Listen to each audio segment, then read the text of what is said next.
প্রিয় দর্শক, আসসালামু আলাইকুম। আশা করি আপনারা সকলে ভালো আছেন। আমিও ভালো আছি। প্রিয় দর্শক, আমরা ভালো আছি, কিন্তু একটি খবর এখন আন্তর্জাতিক মিডিয়ায় ঘুরপাক খাচ্ছে। প্রিয় দর্শক, আফগানিস্তান এবং পাকিস্তানের সাথে তীব্র সংঘাত চলছে।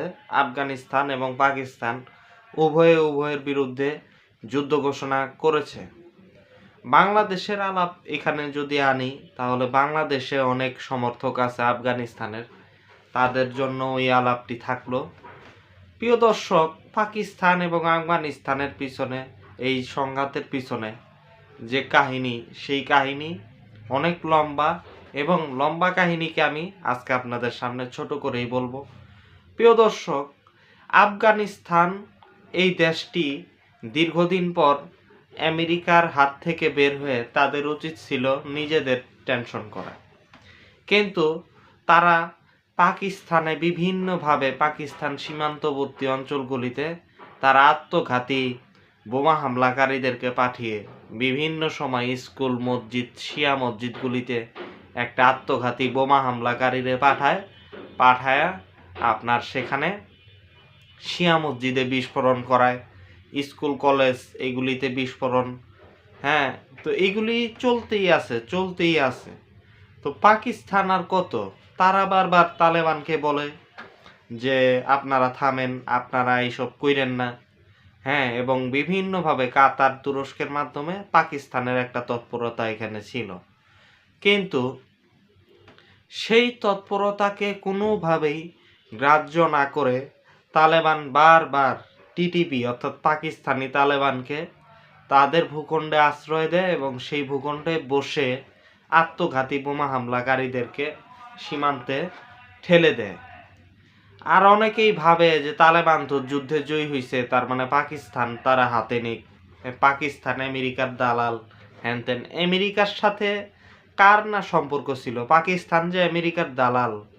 পাকিস্তানের মধ্যস্থতা, কাতারের মধ্যস্থতা, এই দেশগুলির মধ্যস্থতার কারণেই তালেবান 20 বছরের যে যুদ্ধ, সেই যুদ্ধের মাধ্যমে তালেবান যুদ্ধ করছে কি করে নাই সেটা পরের কথা, কিন্তু আফগানিস্তানের মানুষ এটা সাফার করছে এবং সেই সাফারিং থেকে মুক্তি পাইছে তালেবান।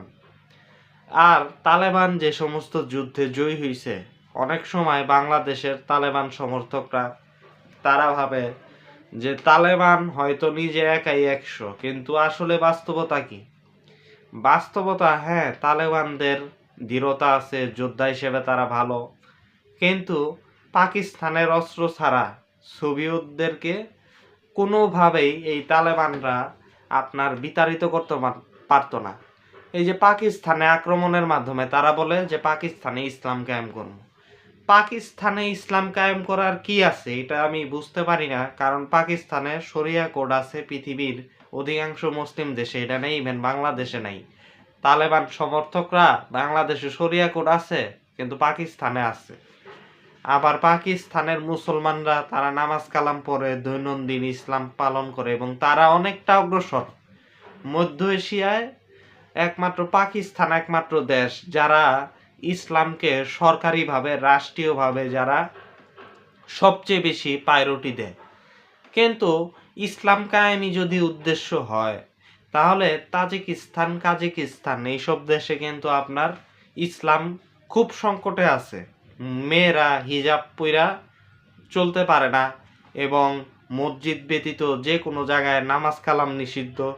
এই যে তাজিকিস্তান এইসব রাশিয়ার সাথে যে সমস্ত আপনার দেশগুলি রয়েছে মধ্য এশিয়ার, তালেবানের যদি এত ইসলাম কায়েমের উদ্দেশ্য থাকে, তাহলে সেই সব দেশে নাই কইরা তালেবানের সাথে ঐতিহাসিকভাবে পাকিস্তানের একটা সম্পর্ক আছে, সেটা বলার অপেক্ষা রাখে না। কিন্তু সেই পাকিস্তানের মধ্যেই পাকিস্তানি তালেবানকে উস্কে দিয়ে সেখানে পরিস্থিতি খারাপ করা, পুলিশের চৌকিতে হামলা করা, স্কুল কলেজে হামলা করা, মসজিদে হামলা করা, এটা কোন ধরনের ফাইজলামি? আবার তালেবানকে দেখা গেল যে না, তারা পাকিস্তানের শত্রু রাষ্ট্র ভারতের সাথে তারা সম্পর্ক স্থাপন করলো। ইসলাম যদি হয়, ভারত তো ইসলামের প্রথম শত্রু এই অঞ্চলে, দক্ষিণ এশিয়ায় আমেরিকা নাইলে মুসলমানদের শত্রু, কিন্তু আমেরিকা তো অনেক দূরের, প্রায় 20,000 কিলোমিটার দূর। আফগানিস্তান থেকে যদি ধরি 15,000 14,000 কিলোমিটার দূরের একটা শত্রু আমেরিকা।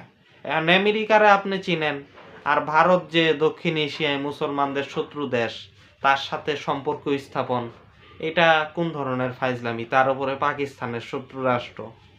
হ্যাঁ, আবার তার উপরে যখন পাকিস্তানের সাথে সর্বশেষ ভারতের যে লড়াই হইল, তখন দেখা গেল কি আফগানিস্তানের পশ্চিম সীমান্ত থেকে বিভিন্নভাবে বিচ্ছিন্নতাবাদীরা আপনার এই হামলা টামলা করলো পাকিস্তানের অভ্যন্তরে। পাকিস্তানকে তখন দুইটা দেশের সাথে লড়াই করতে হয়েছে, এক হয়েছে ভারত আর এক হচ্ছে আফগানিস্তান। অর্থাৎ ভারতের সাথে তো লড়তে হয়েছেই, পাশাপাশি আফগানিস্তানের সাথে। ভারতের মতো এই মুশরিকদের একটা দেশ, ইসলাম অনুযায়ী যদি বলি, হিন্দুরা কি মুসলমান? তো হিন্দুরা তো ভারতের সংখ্যাগরিষ্ঠ ইস্টাবলিশমেন্ট তাদের।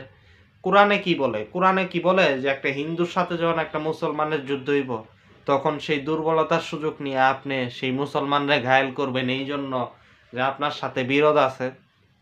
কিন্তু পাকিস্তানের ক্ষেত্রে এটা হইছে। হ্যাঁ, যখন পাকিস্তান ভারতের সাথে যুদ্ধরত অবস্থায়, তখন আফগানিস্তান থেকে পাকিস্তানের ভিতরে হামলা হয়েছে ভারতের পরিবর্তে।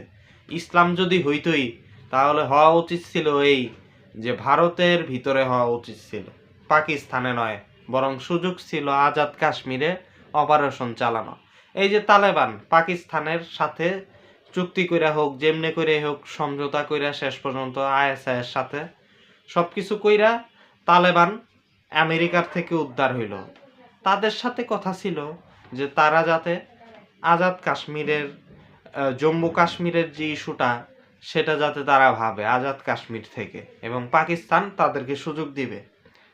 কিন্তু তালেবান কিন্তু সেই পথ থেকে একদমই সরে গেছে। জম্মু কাশ্মীরের মুজাহিদদেরকে ন্যূনতম সহায়তা করতেছে না এই তালেবান, উল্টা পাকিস্তানের মধ্যে তারা বিচ্ছিন্নতাবাদী হামলা করে ইসলাম কায়েমের উদ্দেশ্যে। ইসলাম কায়েম তো হইছে পরের কথা, আগে নিজের বড় শত্রু যারা, তাদেরকেই করতে হবে ইসলাম কায়েম। যারা বলে, ইসলামে বলা আছে না শত্রু কারা বন্ধু কারা? তাহলে বন্ধু হচ্ছে সেই মুসলমান যদি বিরোধও থাকে, মত পার্থক্য থাকে, তবুও দিন শেষে বন্ধু। আর শত্রু শত্রুই, ইসলাম প্রপার ইসলাম যারা মানে। এখন শত্রুর সাথে হাত মিলানো, আর যার সাথে একটু বিভেদ আছে তার ওইখানে বোমা হামলা করা, আত্মঘাতী বোমা হামলা করা, এটা কি মানায়? মানায় না। তাই তালেবানরা, এটা খারেজিদের বৈশিষ্ট্য। খারেজিদের ব্যাপারে বলা আছে বিভিন্ন কিতাবাদিদের যে মুসলমানদের সাথে যাদের একটু সামান্য বিরোধ, তাদের সাথে খারেজিরা খুব খারাপ আচরণ করবে এবং পারলে তাদের কল্লা ফালায় দিব, এবং খুবই কঠোর নিজের স্বজাতির ভাইদের প্রতি। সামান্য একটু ভুল ত্রুটিও তারা গ্রাহ্য করতে পারে না। কিন্তু কাফেরদের সাথে এদের আছে আবার বন্ধুত্ব। কয়দিন আগে নেতানিয়াহু যখন নরেন্দ্র মোদী ইসরায়েলে, তখন তার সামনেই নেসেটে বলল যে আমরা ভারতের পার্টনার আফগানিস্তানের সাথে আছি পাকিস্তানের বিরুদ্ধে। এখান থেকে আপনারা বুঝে নেন যে তালেবানরা আসলে কানেকশনটা কোন জায়গায়। অনেকেই বলে যে ইরানের সাথে আফগানিস্তানের মিল হইছে, এবং তালেবানরা বলছে যে আমরা আমেরিকার বিরুদ্ধে যুদ্ধ করবো, এই জন্য পাকিস্তান সেখানে হামলা করছে। না, পাকিস্তানে বালুচিস্তানের বিচ্ছিন্নতাবাদী থেকে শুরু করে সকল বিচ্ছিন্নতাবাদীদেরকে আফগান সীমান্তে আশ্রয় দেওয়া হয়, এবং তালেবানকে একাধিকবার বলা হলেও তারা এই বিষয়ে কর্ণপাত করেই না।